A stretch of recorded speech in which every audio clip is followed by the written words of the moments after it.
We're so used to seeing minor pinch on mid lane and mostly targeting the key junglers, but that could change. If we target a single role, suddenly these players would have to dive in their 4th and 5th champion, right? And very few of them have had to do so far. Exactly. One of the obvious ones that's jumping out in everybody's mind, of course, in the mid lane, is in addition to Ryze and Syndra, the Victor that has not shown himself quite here yet, but Cloud9 2 more, and there you go. You don't gamble against the Victor. Also a matchup that Jensen was struggling with a little bit. Yeah. Lost both Victor into Ryze and Ryze into Victor. Both champions off the table right here. The only real mid lane champion remaining that's been prominent is that Aurelion Sol. Right, Aurelion Sol, and considering these two mid laners too, to me the Cassipeia for Jensen also rises up now with the bans that are on the board, but now we're swapping over to top lane. That's been big for both CuVee and Impact, who have been extremely good top laners this tournament. Yeah, so we're looking at the likes of a Rumble being open right now, which is high for these players.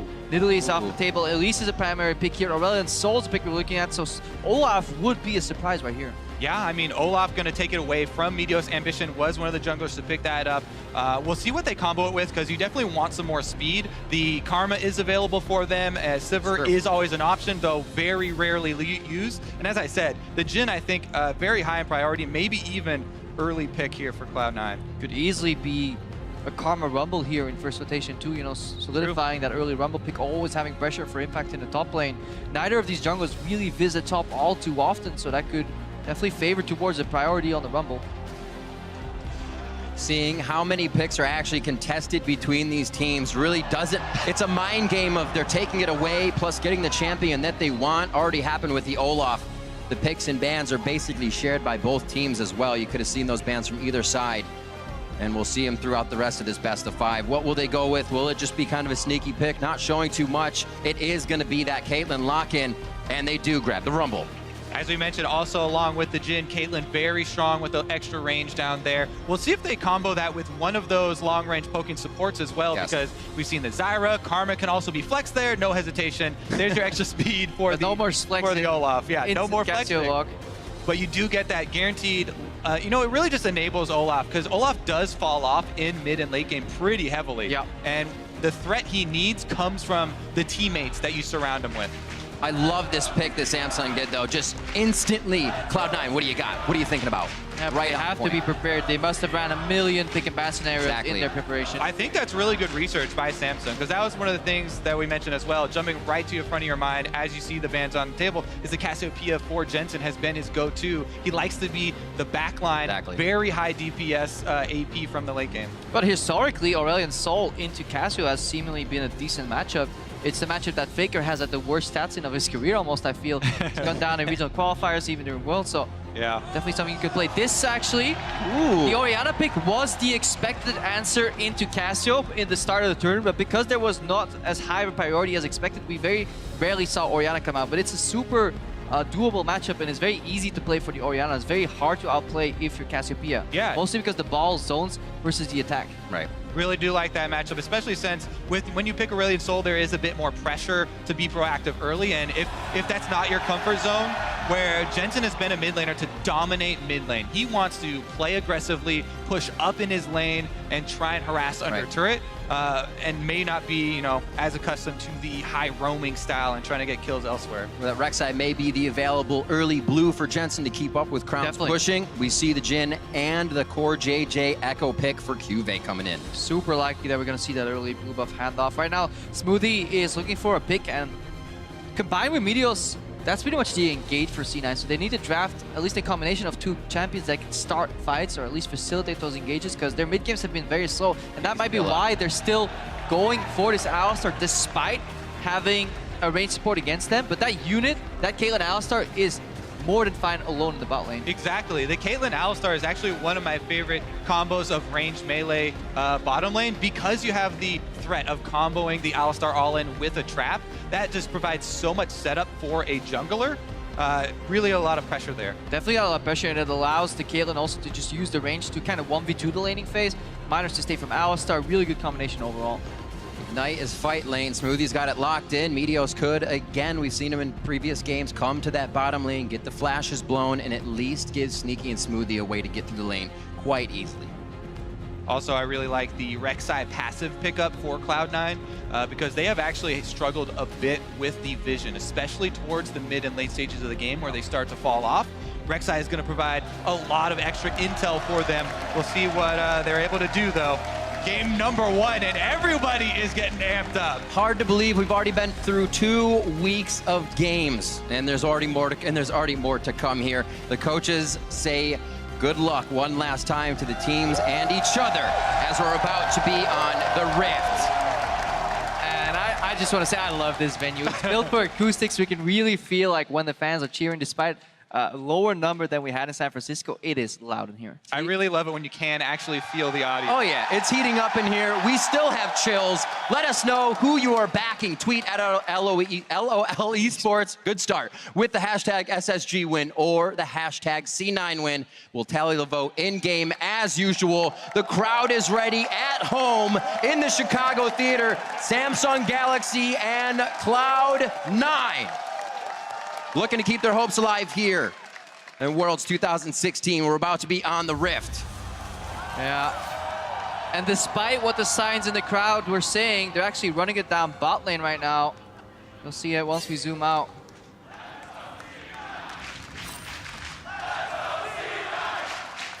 Get some frequent flyer miles here.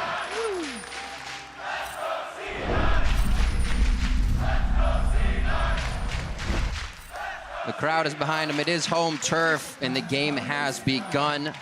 We'll see how Samsung and Cloud9 go at it in our first quarterfinal best of 5. Yeah, we saw a 4-man run in the bot lane right there. Samsung moving together, trying to get in there for some vision. There's a reaction from C9 right after. Yeah, I think it's highly likely that the Samsung bottom lane will go to interrupt the Gromp, but Cloud9 have placed their defensive ward already. As soon as Samsung walk over, up through the river, they'll see him coming. And this bottom lane should probably just have both of them start with outside camp. You really want to do that with the double range to try and abuse the ranged and melee as soon as you can. Top side start for both junglers, though, and Cloud9 do have vision on the Olaf. I wonder if we're going to see Ambition take advantage from the fact that Meteos is so predictable in his pathing on that RekSai starting top side and then handing off the blue. You know, very well could do that on the RekSai, but also if you've set a pattern and people are expecting you to go very passive, Olaf is one of the jungle champions that you can actually attack in the jungle because he likes to get low for the quicker clear, and you can try and surprise him, you know, maybe get a summoner. Meteos, though, usually going very, very safe in the early game, trying to get farm advantages as opposed to pressuring. And I want to delve a little bit into the mid lane pick of why Orianna is such a good pick into Cassipeia. It's because Cassipeia always stacks straight. It's the Q into E combo, walking up. Orianna doesn't really get punished too much from Miasma. Early on, there's good base damage, but once you hit like level 3, 4, 5 on Orianna, she just puts the ball forward, and Cassia will get punished and slowed every time she walks up to finish a trade. That will make it so she can't stack multiple E's on you, you can disengage, and then at level 6, there's always the looming threat of an Orianna ultimate. There it is. You talked about predicting the slow route there. Cloud9, Meteos is going to be able to get his blue, but what you deny is the blue handoff.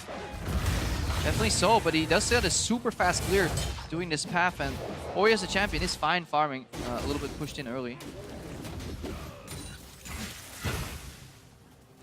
Not too much pressure as of just yet. As you said, CuVee, Meteos really not liking to counter jungle too much, or get aggression, I should say. He actually counter jungles quite well in the early game. For just about 16% of the enemy's jungle camps. Ambition's looking about 6 there before 15 minutes, so that could really hurt Ambition if he's moving slow around the jungle with that low health. Yeah, see, Meteos actually really does like to not only control Scuttle Crabs for the extra vision, but steal away the single small camp every time they get any sort of vision on the enemy jungle. Remember that they did see Olaf start on the top side, so this is very predictable, the route that Ambition has taken, and it is a very full clear, but shouldn't catch Jensen by surprise here, even though he's pushed fairly far up. I mean, he has subs. He knows he can survive a gank, so he's just going to try and probably ghost out here. Might have to flash him. Ambition goes very early.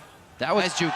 That was actually an amazing juke there by Jensen. He did not give Crown the passive movement speed on his Q. And this all ties together here. So good start from C9. They both walk into river, both their top laner and the jungle to put 2 wards down, and that actually allows them to you play super aggressive in the top side like they were doing earlier with that river vision, Impact, despite actually only getting 3% jungle attention before 15 minutes, is generally always pushing and has a massive CS lead. This guy plays like a monster despite playing on an island. Yeah, I think everybody really playing accordingly there. No big surprises.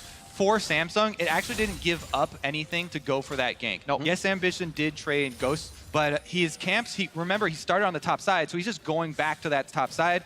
Very efficient clear still. Didn't lose any time with that, and I don't think that any team or either team right now really out to any big, meaningful difference. No, we're looking at pretty much even CS across the board, except for in that top lane where Impact was relentlessly pushing from early on. Yep. It's a nice smite here. He smited early. Yeah, that's a steal. Smited early for the extra poison from the Gromp to help him kill it, but bottom lane pushing up. This is something that we kind of touched on in Champion Select. The importance, especially on blue side, of very strong, double range bottom lanes, so you can then go to invade and you get that vision stacking going. Yeah, but Sneaky got through the power shove of the early levels where the Karma Poke is pretty obscene. He managed to go at even CS, and right there you saw him punish that 4th shot as well. Really good combo. E into Q, layered in between, within the headshot proc from the E-Mark. Really well played. They're looking for Ambition to break the game open here for Samsung Galaxy, because Impact is pushing quite heavy on the top lane. Definitely agree with your bottom lane point there, because you do have to keep in mind that all-in potential that we talked about from the Alistar and Caitlyn, especially in the early stages where there's very low vision at the moment, and the first support recalls are really where the dangerous moments come, where you're trying to get that first line and, traps can be set up. I like what C9 is doing here. Much more early grouping. Both jungler and top lane grouped a little bit earlier. Right now, support roams mid off to the base. Complete surprise. There's likely going to be at least one summoner blown here when Smoothie combos. And the question has been, is the communication there between Smoothie and Meteos? For sure it was on that one. Crown moves fast. He gets the stick though. Petrifying gaze. Smoothie gets taken down. Flash and Knight is down. They're on to Crown now, but it doesn't even look like they'll get anything out of it. What a massive mistake there from Smoothie. Crown gets the 1v3 first blood. Complete outplay. You got to expect that he's going to flash the combo. This is a team error. There's two ways you make that play. Either you flash combo at the same time as you know the Rex is going to go for the play. If Meteos tells them, okay, we'll see it right here. I will go for the knockup, Smoothie can right here go for flash combo. And he will layer it in. The problem is, if he goes that slow and that late, it's a reactive combo, and he's too slow. Even if he does it later on, Crown will still get the R off. So basically, this is a communication mistake between Smoothie and Meteos. We don't know who made the wrong call, or whether it was just instinctive, but this is a major flaw for C9, even in the late game. We saw it in week 2 as well. They need the synergy on the engagement, and they're always 1 or 2 seconds off, and it can mean much bigger differences between gains or losses. There were moments in the group stage where we did see a little bit of a disconnect between the two members of the Cloud9 frontline, and here we have a very immediate punish from Samsung as they go in to take the first Drake, and it is that Ocean Drake to help out with the regeneration early on. Very important. Meteos, though, does get a small tidbit back for Cloud9 here, trying to deny blue buff from Crown.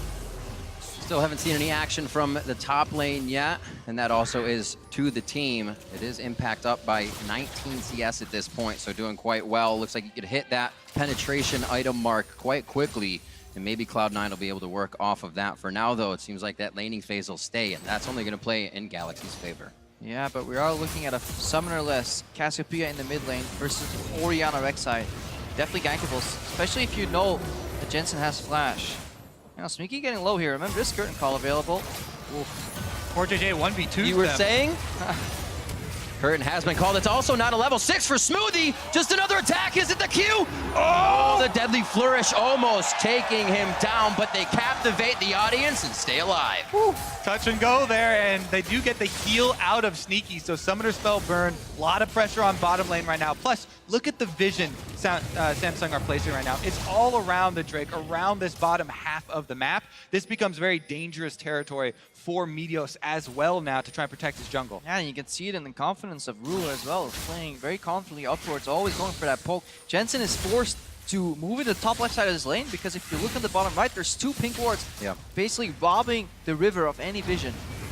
And now we're going to see Smoothie go back to try and combat the vision that has gone in Samsung's favor. Remember, he still does not have flash, so this is dangerous for him on the Alistar. Does see that one expire, so not going to go into the ward or into the river to try and clear out the pink wards, and Samsung actually will retain control of the bottom half. And this early vision control has actually done something countering Meteos' natural style. Meteos is not a heavy ganker, pretty low jungle proximity with all his lanes combined. Absolutely. But he usually goes for the little invade here and there, stealing a buff. He did it earlier with the blue buff as a reactionary play, but other than that, because the river is kept on lockdown, he's having a hard time getting into Ambition's jungle.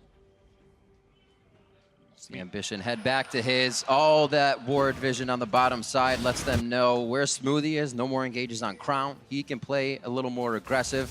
The CS has still been in Cloud9's favor and get their item points possibly before Samsung, but hopefully not losing to any more of these early game ganks. It is Samsung that has the shortest time coming out of those group stages, and right now they are looking like they can put a pretty powerful fist on the early game here. Yeah, and Crown must be happy with the way that early game is going. Well, this is a player that ramps up past 15 minutes. The biggest gold lead increase for him comes from 15 to 20, so he has a relatively steady early game, but then he goes off, and he already got donated or outplayed. He definitely played that super well, by the way.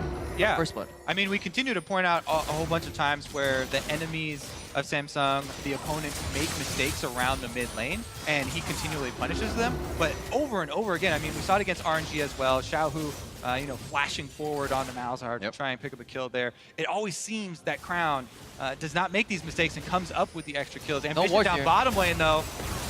Sneaky caught up. Exhaust goes down. Oh, he doesn't even, yeah, it was the undertow that takes him down. I didn't think Ambition was going to get there in time. Meteos just on the edge. Shockwave in the mid lane. Petrifying gaze back on Jensen. He flashes the ball. Jensen comes up with a clockwork wind-up. And this is exactly the matchup that we were talking about. Orianna is so strong 1v1 despite the first blood. Jensen still gets a kill. He failed the ulti cancel just by a hair. Tried to show his booty to Crown, but it was still enough, and he gets the flash again. Exactly, where Crown tried to flash the ball. The bottom lane gank one more time. Exactly, they're going to continue to be aggressive down here. Now, Smoothie had a really good headbutt there to break the tether, but didn't matter because Ruler landed the snare.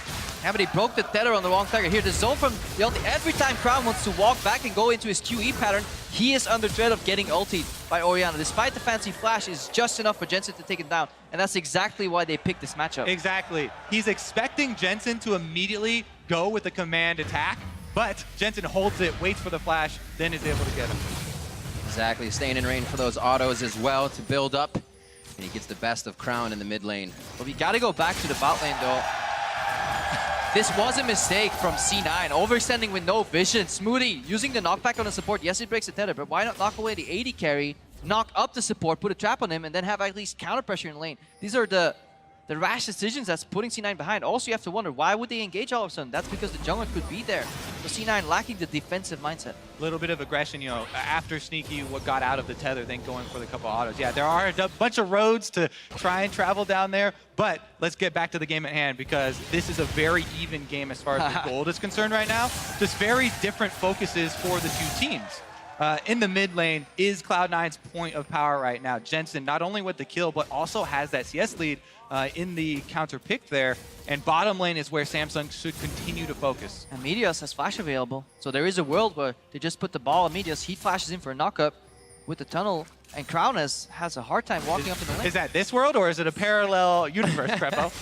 It has been a while since we've seen a delivery system. There are two ways for it to happen here between Alistar and RekSai. It may catch him off guard. We just saw CuVee use that ultimate to get back, cause Impact to use his ultimate, so he feels good after he takes the minion wave between the turrets, give Impact a little kiss. Yeah, was able to deny Impact one melee minion there, but Impact still holds that CS lead. And as you said, very low jungler proximity up by the top side. They've been left to their own devices quite a lot here as Meteos brute force invade. Jensen would need to push up that mid lane quicker to try and come over. He kind of has control right now, but half-hearted invade. And they're doing it on the back of really good river vision though. There's a lot of zone going on here. Look at the poke. They can keep going as well because they know Sneaky has to focus on the minions back to the top lane. The Haunting Guys is finished. Or Leandries, I should say, by Impact. Flash is forced, however, in the play. Ragnarok still would have canceled out the shockwave, but Crown also backs off as Meteos is just off of knocking him up. The initial pressure from that fight is going to come from Meteos using this red smite here, you get so much more 1v1 power, and Olaf would have to back off there anyways, but not going to be able to capitalize once again. Oh, this could be it for Sneaky. If Smoothie can get in range, it's actually Sneaky's flash that is forced. Doesn't need to call the ultimate out of Smoothie, but CuVee giving Impact hell in the top lane here. Could phase dive in, looks for the scrap shield to go down, and he gets the third hit.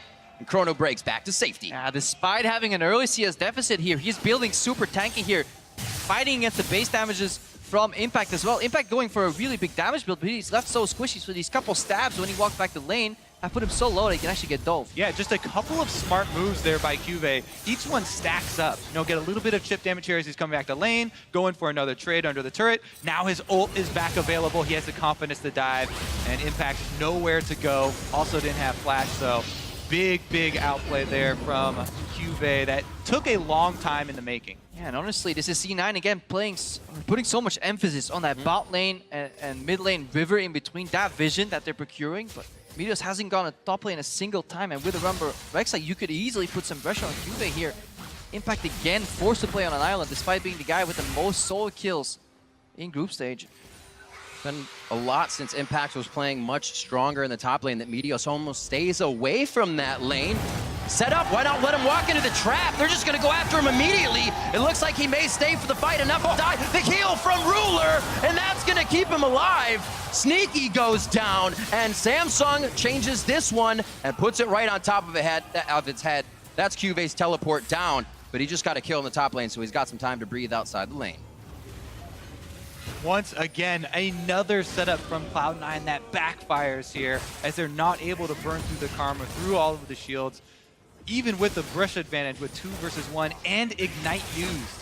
It looked like he would have walked on that trap anyways. Most people will go to ward it, but It's very dangerous to let people go for the full fish stick though. Sometimes when you're in combo range, you gotta be happy because the situation in scrims that has failed so many times where they juke you or you make a mistake. they figure out you're there first and collapse even faster. That's about C9 having to just know when you make that play, you gotta be sure that you get the kill right here. Let's see. CoreJJ, does the Ignite expire before the heal?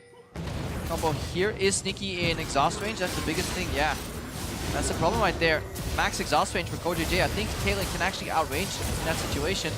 Then he dies. And as well, thinking to just Q backwards over his shoulder, add that much more damage in.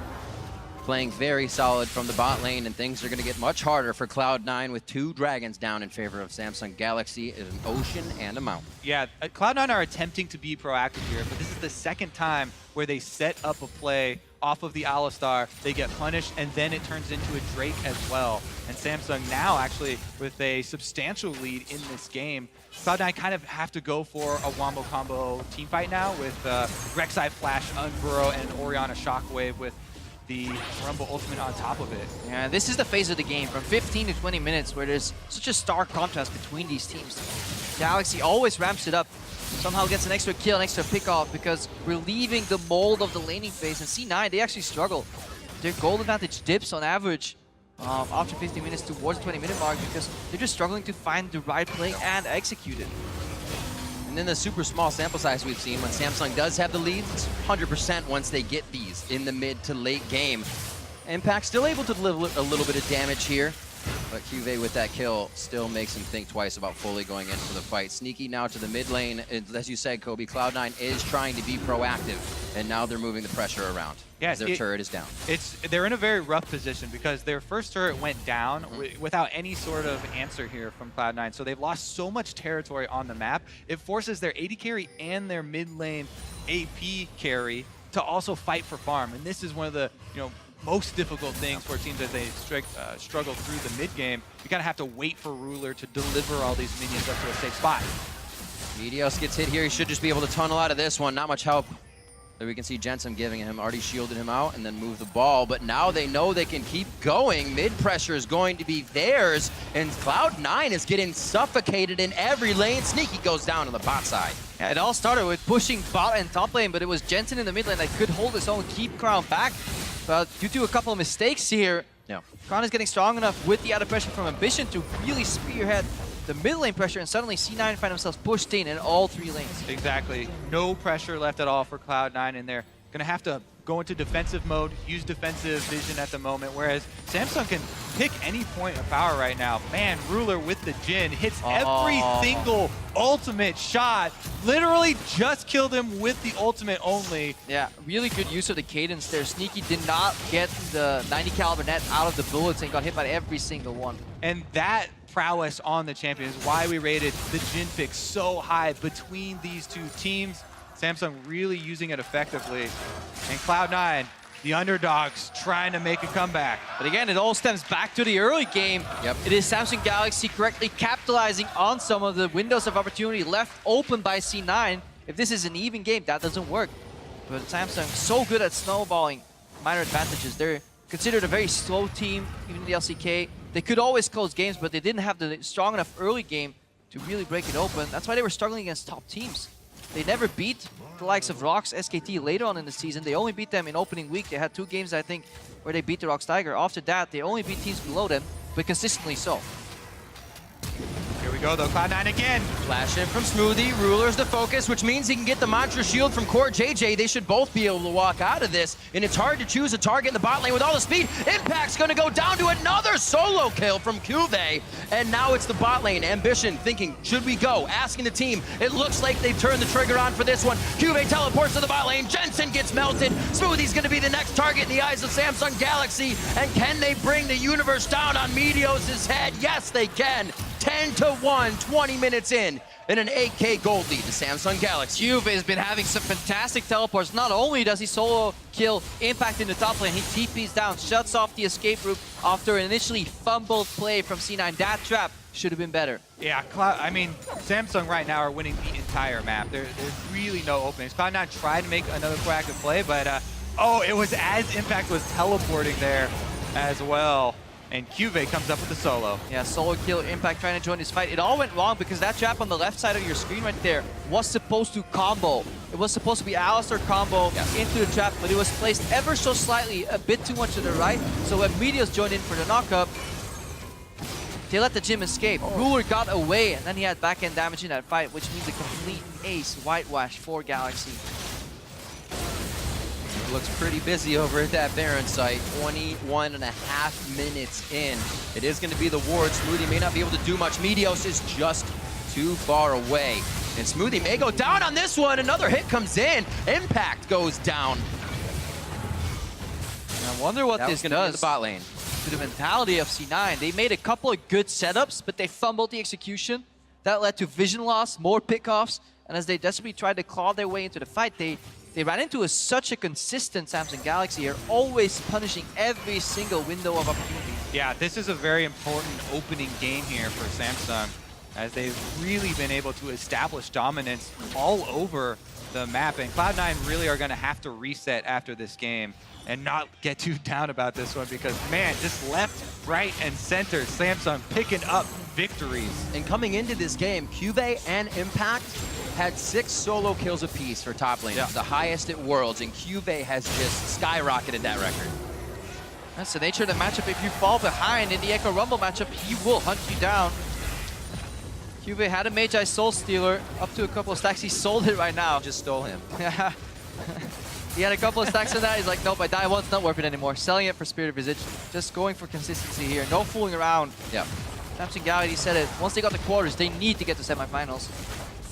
What a great opening performance. Yeah, this is going to do wonders for the confidence of this team. Even turning around constant plays from Cloud9, they probably won't be too scared. So you have to be careful about, getting overconfident, I guess, as it moves forward. Here we go, though. Cloud9 still going for plays. They know that they're so far behind that it's going to take multiple people. So still trying to be proactive and get something back for themselves at the moment. But in order to take the game and turn this entire game around, it's going to be a long farm for late and defensive play. Honestly, that is actually a great way to get some breathing room. Take that Baron away from CuVee so he can't be a pest in a side lane, but everybody else still has Samsung, Crouching Tiger hitting They Sneaky. can almost do what they want. Ruler. C9. They measure out on this one. Ambition's going to be able to get another mountain. So when Samsung Galaxy reaches the turrets, they will not be long for this one. Yeah, C9's getting creative right now. They know they're not winning a 5v5, so they're hiding their AD carry in brushes, hoping some face checks. Looking for the silver lining. Looking for the answer. If you're in a position like this as a team, you know you're likely lost this game, but it's sometimes okay to just play it out slow and reset your mentality because this is a best of 5. It's a marathon, not a sprint. One of my favorite games of World 2014, I believe, was high on the Zed. Oh, After they were so far behind, just still, going for these sneaky plays to try and, get something back for themselves, even if it's a little bit too late. As Samsung move in, trying to take the inhibitors down, and CuVee still on the 1v1 with impact. Almost getting worse and worse for that top lane. Bot inhibitor's gonna go down. CuVee may be able to solo that one in the top himself. Smoothie giving the team a little bit of room to work with. A great shockwave. Samsung Galaxy gonna have to think twice, but so will the rest of Cloud9. Jensen's almost out of mana. Can't dance this one out too much more. He hasn't really gotten any of his blue buffs this game. They are being denied resources and objectives all across the map. And this may be another very fast game from Samsung Galaxy. yeah, super clean closing here. Jensen doing what he can, but it's not enough. Doesn't have enough ability power to supplement Shockwave combo here. First Nexus turret is falling. Looks like it could be number 2. Exhaust to Meteos. Meteos is saying walk this way, but he can't even get out of the base for them to follow him. He's going to come up with about a quarter health here. Crown should be able to do the work with Ruler there on his last bullet. Reloading as they head to the Nexus turrets. Impact throws down the equalizer. Says you want to walk in, here's the red carpet. And it looks like he's going to start cooking up some dinner. First one was Crown. Can he find any more? Ruler is down. Now Sneaky trying to get back to the base for Solace, but CuVee ties his shoes together, takes him down before he can get there. And it's only 25 minutes in. Everybody's falling left and right. It looks like Samsung Galaxy is going to have one more try at the Nexus. Yeah, they still have people hitting the Nexus at the moment. When you don't know when to leave the party, you keep staying, and you start to become the troublesome one. That's CuVee right now. It is Ambition that went down. CuVee, a few more swipes, just a few more HP as well, and they silence him. Just a few hundred HP short of a down Nexus. Cloud9 stand still. 26 minutes into this game. They're still going to put up the defense, though. Like we said, defensive vision, I mean, you know where they're coming, though. Samsung are just going to go straight back to the Nexus. Rally caps on for everybody in the audience. Sideways, inside and out. Tenacious looking deaf in the eye. Not today. Well, maybe today, but just not right now. Maybe 5 minutes from now. They're stalling out. As long as they can keep fighting, it's all about the mentality right now. It's about the mental reset into game 2, and that is something C9 have done well in the past. You're no strangers to reverse sweeps. Yeah. It's a long combat. You gotta keep believing. It's true. You can't let one opening game affect the next one here. But man, yeah, Samsung gonna walk right in, take down the inhibitor number 3. And Samsung, we gotta praise them for how they punish the mistakes, but we can go back and look at this game. What if the plays that C9 made actually worked? What if that flash combo with the flash knockoff worked? Right. What if that first gang connected? What if Jensen could start snowballing, could really start leaning in this Orianna versus Cassipeia pick? This would be an entirely different game. Everything that Samsung is doing right now causes Cloud9 to instantly react. Semi-ults, flashing forward. Cloud9 has to act immediately, looking for the kills as well as the Nexus. It's going to be CuVee as well, going for one more kill. They turn around. It's the last few hits. 27-27 for your first game of Samsung Galaxy, taking out Cloud9. And we were wondering what would happen when the team with the longest game times on average met Samsung Galaxy, who had the quickest wins across the board. Well, pretty fast win here for Samsung Galaxy.